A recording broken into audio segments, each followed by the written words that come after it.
కొంతమంది ఉంటారు, బాప్తీసం అయితే పొందుకోరో, హృదయంలో క్రీస్తుకి అయితే స్థానం ఇస్తారు.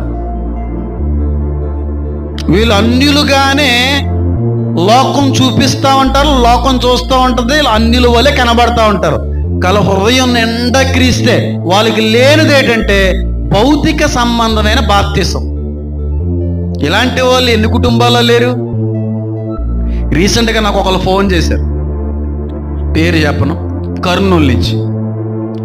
వాళ్ళు ముస్లిమ్స్ కానీ క్రీస్తుని అంగీకరించారు. ఆ ఆడపిల్ల వాళ్ళ అమ్మగారు. నాన్నగారికి తెలియదు కానీ జీసస్ అంటే చాలా ఇష్టం. క్రీస్తుని అంగీకరించి నాన్న లేని సమయంలో వాళ్ళు ప్రార్థన చేసుకుంటారంట ఇంట్లో. వాళ్ళు ఎత్తబడరు. శిలువ మీద ఉన్న దొంగను తీసుకున్నప్పుడు అదొకటే మనకి ఆధారం. శిలువ